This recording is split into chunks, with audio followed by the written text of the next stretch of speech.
I'll set one. Go ahead. Pulsar? Yeah, it's good. Attack? Yeah. I got 2,000 left. Okay, go ahead. Alright. Nice. Alright.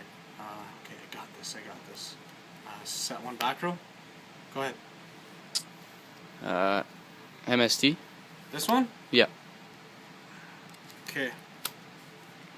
Attack for game? It's game. Alright, this episode, guys, is about reading back row. So I got a couple back row cards here. I got some traps, some spells, Some magics? some magics. Yeah, it actually says magic card. So we got all these traps here. A tour guide. We can have that tour guide. Okay. So, reading the back row. Now this goes a bit hand in hand with blind MST from the last video.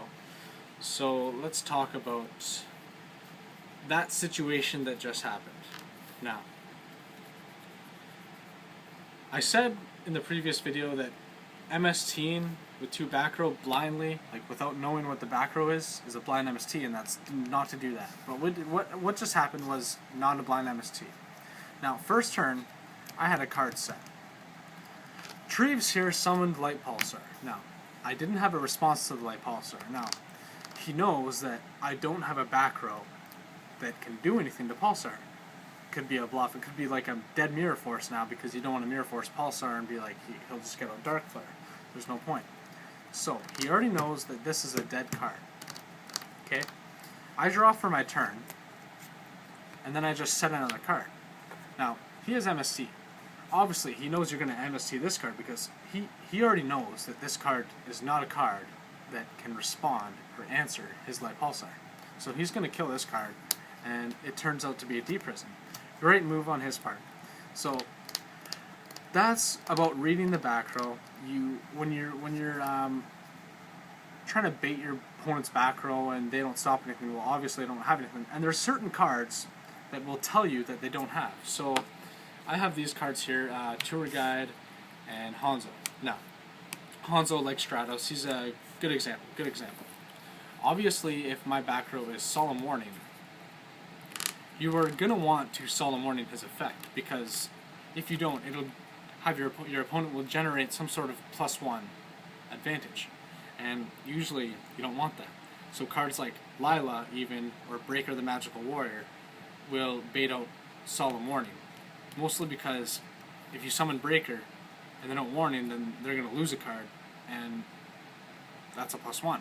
So that's like how you can read Warning, by playing certain cards that will automatically eat up the Warning, just like Breaker and Lila. Like, your opponent will Warning it. If they don't, they will go -1. So that's how you can read some of the back row. Cards like it's harder to read these back row, but it's easier to read when you're summoning into back row. You can tell which cards are dead or not. Now, I'm going to talk about how people set their back row. Okay? If you're setting, lots of people set, like, I've seen this, lots of people set like 5 back row. You can already tell that at least 2 of them have to be bluffs. Okay? At least 2, most likely 3. Now, you can figure out which ones by baiting into back row. Like, if they have Warning set, like I just said, you can bait the Warning. Now that the Warning's baited, you can bait something else. You don't overextend or make a big push. You simply bait out their back row. So, I have 3 cards here, and I'm not a pro player. I'm not an advanced player.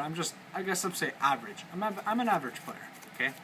I don't know about reading the opponent, and my opponent just reads me. Okay. So I look at my hand. Mostly when people are setting their back row, they're looking at their hand. They look at all the back row cards in their hand. Now, the first card they see usually is the one they want most. So they set it first, because that is the card that they want most to be able to stop your play. So if you look at how they're setting their cards, you can actually know which one to blind MST. Now, this is in one instance where blind MST is not bad, because you're making a read on your opponent and you know what card to kill. So basically, they're looking at their hand, they're setting a card first. Most likely, if the player is not experienced, that card is a card that will stop you. Okay? Then they set more back row and more back row. Now, another key read is if your opponent, look at whether your opponent's right-handed or left-handed. If your opponent is right-handed, they'll most likely set their optimal back row on their right side. So your left. On their right side and your left side. Because it's a little bit more awkward for them to reach over and flip this card with their right hand. It's a lot easier for them just to play, just based on convenience, just to flip that card right over here. So you can tell just by that which back row is their most harmful back row. Another one is when players set their back row, lots of players set the back row that they want most, closest to their deck. Now that's a sign that it's almost like their deck is a shield and or a gate, and it's like blocking the back row. It's like a I don't want to say a placebo effect, but it's like a psychology. It's just like psychology. You're you know, like they want their back row to not get killed, so they set it close to the deck. So you know which one to kill. Lots of players do this. Now, more experienced players are aware of this, so they usually don't get read by the opponent. They set their back row in certain ways so that they won't set their good back row closest to their deck. They'll also maybe set bluffs first, so their opponent tries to go after the bluff first if they're trying to make a push. Now, another trick to set back row where you don't want to get read. Let's say you have 5 cards in your hand. I got 5 here. Okay. You take 3 cards, your 3 cards that you want to set out of your hand. Set the last 2 cards down. Set your hand down. Now, shuffle them like this, and this is legal. You can do this all you want. Now, it's illegal for you to just plop 3 back row down like that. In a tournament, you actually cannot do that. You have to set your back row individually. So you shuffle up your back row like this real quick for 2 seconds, and then you just set them. Now, you can't be read by your opponent because even you don't know what your back row are. You don't know where they are. So this is just a good way for your opponent not to be able to get a read on you. Okay? And that's the main thing about reading back row. Forcing back row helps you read back row. Like I said, setting one back row, if it doesn't stop their first play, you know that this new back row this set most likely will. So you can get rid of that back row. Okay? And that's it for this video here. And like the video, comment and rate this shit, and subscribe. Yeah, it's also like don't overextend too, you know.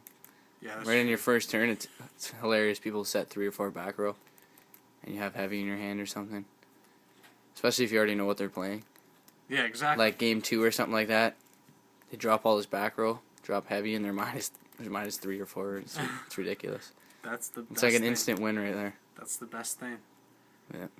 Here's comment, rate, subscribe. This is Team Warm Milk. Thanks, YouTube.